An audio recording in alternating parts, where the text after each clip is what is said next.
చల్లగా. ప్రణీత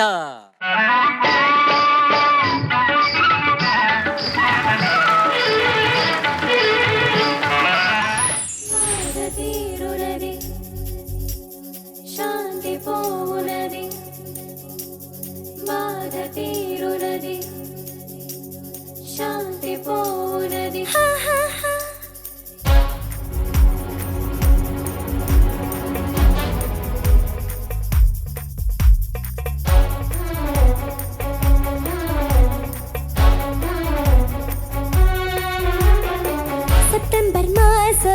సెప్టెంబర్ మాసం పాత బాధలు తలెత్తనివ్వం.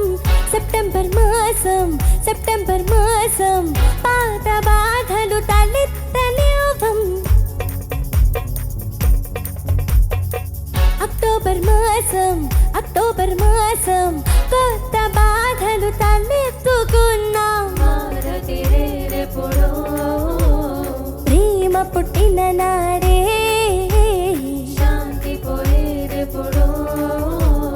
కళ్యాణం పూర్తయిన నాడే. సెప్టెంబర్ మాసం పాత బాధలు తలెత్తనివ్వం. అక్టోబర్ మాసం కొత్త బాధలు తలెత్తుకున్నాం. ప్రేమ పుట్టిన నాడే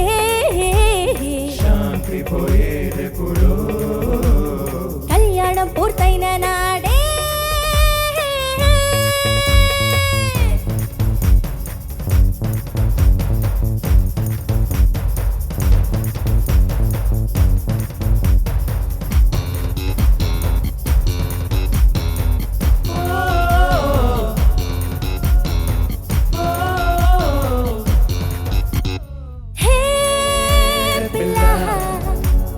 కవిరను పట్ట ఇరుకు పసందు కళ్యాణమయ్యాక విపద చేయదు చెలిమి పండమ కన్ని ప్రేమ చేదు పిండెను కళ్యాణ ప్రేమ కన్ని ప్రేమకు మత్తు కన్నట కళ్యాణ ప్రేమకు 4 కన్నట పిల్ల. చిరుముక్కు ఎరుపెక్కి కోపాల అందాలు రసిక కావ్యం. కళ్యాణమయ్యాక చిరుబుర్రు తాపాలు ఏం బాధలు. ఆడాళ్ళు లేకుంటే మీకింక దిక్కేది మీరే లేని లోకమందు దిక్కులన్నీ ఇక మావేగా. సెప్టెంబర్ మాసం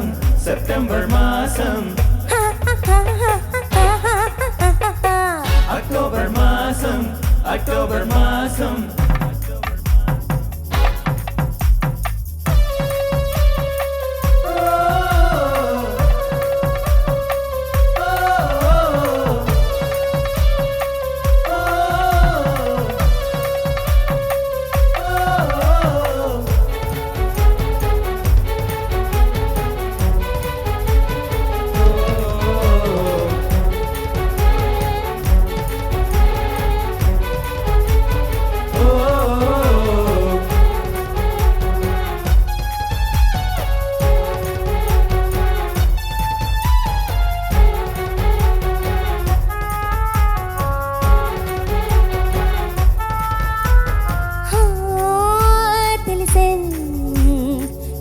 అన్నది కంఠమాల కళ్యాణం అన్నది కాలికి సంఖ్యలో చేస్తా. కళ్యాణం ఎప్పుడు నెట్టేసి పారి 100 వరకు డ్యూయెట్లు పాడి కౌగిల బంధాల ముచ్చట్లు వచ్చట్లు కళ్యాణమయ్యాక కరువోగులే బావా. విరహాలు లేకుండా ప్రణయంలో సుఖమేది అదే ప్రేమ. ఒక చోట చిరకాలం మరో చోట చిరుకాలం ఉందామ భామా. మగాళ్ళు లేకుంటే మీకింక దిక్కేది మీరే లేని లోకమందు దిక్కులన్నీ ఇక మావేగా. సెప్టెంబర్ మాసం పాత బాధలు తలెత్తనివ్వం. అక్టోబర్ మాసం కొత్త బాధలు తలెత్తుకున్నాం.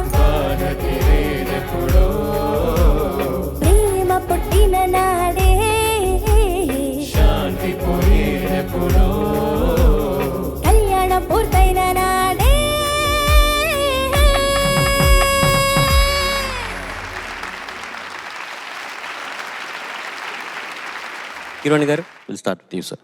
మా ప్రణీత నమస్తే సార్. నమస్తే. అంటే ఈరోజు జరుగుతున్న ఈ డిస్కషన్కి తగిన పాట ఎంచుకున్నావు నువ్వు. ఆ? ఏంటది? ఆడవాళ్ళు లేకుంటే మీకు మీకు ఇంక దిక్కేది అన్న. అదేవిధంగా రెండో చరణంలో దానికి ఏంటి థీము? ఎస్ జానకి గారు రావండి సార్. కానీ అలా అనిపించట్లేదు. ఇది ఓన్లీ మగాళ్ళు ఆడవాళ్ళకి సంబంధించిన ప్రాబ్లంకి బాగా పాడావమ్మా. Thank you sir. సెప్టెంబర్ మాసం అన్నప్పుడు ఏమంటారు దాన్ని, ఆ గమకం, ఆ విబ్రాటో, అది కూడా ఆ ట్రిల్ అంటారు, దాన్ని బాగా ఇచ్చావు నువ్వు. వాళ్ళ సహకారం కూడా చక్కగా పాడారమ్మ మీరు కూడా.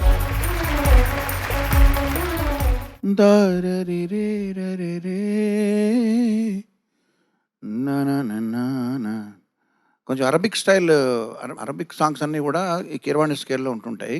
ఆ స్టైల్లో బాగా చేశాడు ఆయన ఏఆర్ రెహమాన్. ఇంకా వేటూరి గారి గురించి చెప్పేదే ఉంది, చాలా చక్కగా రాశారు. ఈ సెప్టెంబర్ మాసం అక్టోబర్ మాసం చాలా చక్కగా పాడు. ఓకే అమ్మా. వేటూరి గారు, జానకమ్మ, బాలు గారు, ఇళరాజా గారు, what a great combination always we feel. అలాగే ఆవిడ ఎన్ని స్టైల్స్, చాలా చిలిపిగా పాడారు, చాలా భక్తి పారవస్యంతో పాడారు. ఏ స్టైల్ అయినా సరే చాలా తొందరగా అడాప్ట్ చేసుకోగలిగినటువంటి గాయనీమణి ఆవిడ. ఒకానొక సందర్భంలో ఎవరో ఇలాగే చిన్నపిల్లలతో మాట్లాడుతూ, ఆ పాట నాకు అందరిలో కూర్చుని పాడడం నాకు అస్సలు నచ్చదు. నేను ఏదో రికార్డింగ్కి వెళ్ళొస్తే ఎవరో చిన్నపిల్లల తల్లిదండ్రులు కూడా వచ్చి మాట్లాడుతుంటే, నాకు అసలు ఆ పాట నా కూతురు పాడడమే అస్సలు నచ్చలేదు, ఆ లిరిక్స్ ఎంత దరిద్రంగా ఉన్నాయో అది ఇదని ఎవరో చెప్తుంటే ఆవిడ ఒకటే మాట అన్నారు, నువ్వు నీ వాళ్ళ మధ్యలో కూర్చొని అటువంటి పాట నీ చాయిస్ అయ్యి పాడితే అక్కడ అభ్యంతరం చెప్పొచ్చు. నువ్వు ఒకసారి రికార్డింగ్ స్టూడియోకి వెళ్ళేటప్పుడు నీ ఇష్టాలు, కష్ట నష్టాలు, నీ పర్సనల్ లైఫ్ ప్రతిదీ చెప్పులు వదిలేసి లోపలికి గుళ్ళోకి వెళ్ళినట్టు వెళ్ళాలి. అంతేగాని నీ ఇష్టంతో పని ఏంటి, రికార్డింగ్ స్టూడియోలోకి వెళ్ళావంటే వాళ్ళు ఏది చెప్తే అది పాడి తీరాల్సిందే అని చెప్పింది ఆవిడ. ఆ స్టేట్మెంట్ నాకు ప్రతి క్షణం గుర్తొస్తూ ఉంటుంది. ఆ స్టూడియో వెళ్ళని ముందు ఆలోచించుకోవాలి, నువ్వు వెళ్ళాలా లేదా, ఎటువంటి పాట వస్తుందో, అలాంటప్పుడు అసలు నువ్వు ఇండస్ట్రీలో ఉండద్దు అని అంత ధైర్యంగా, అంత మోటివేట్ చేసేటటువంటి చాలా గొప్ప వ్యక్తిత్వం అండ్ చాలా స్ట్రెయిట్ ఫార్వర్డ్నెస్ అండ్ మనందరికీ చాలా ఇన్స్పిరేషన్ ఆవిడ ఆ మాట చెప్పిన తర్వాత నాలో ఎన్ని మార్పులు వచ్చాయో, నా థాట్ ప్రాసెస్లో, నేను ఆలోచించే విధానంలోనే మార్పు వచ్చింది. సో అలా నన్ను ఇన్స్పైర్ చేసినటువంటి గాయనీమణి జానకమ్మ. నువ్వు అయితే అమ్మాయి అద్భుతంగా పాడావు. Thank you ma'am. Extraordinary singing. I thoroughly enjoyed. Thank you so much. Thank you ma'am. Praneetha, నమస్తే సార్. చాలా బాగా పాడావమ్మా. మామూలుగా పాటలు పాడుతున్నప్పుడు మీరు ఒకవైపు మీ పాట వింటూనే ఇంకొక వైపు ఈ పాట గురించి ఏమైనా లోపాలు ఉన్నాయా, తప్పులు ఉన్నాయా అని చెప్పేసి ఆలోచిస్తూనే ఏం చెప్పాలి, మా విశ్లేషణ కానీ మా వ్యాఖ్యానం కానీ ఏం చెప్పాలని ఒక పక్కన సమాంతరంగా ఆలోచిస్తుంటాం మామూలుగా. అయితే ఈసారి అలా ఏం ఆలోచన లేదు, కేవలం ఆస్వాదన అంతే. అంత బాగా పాడు. Thank you sir.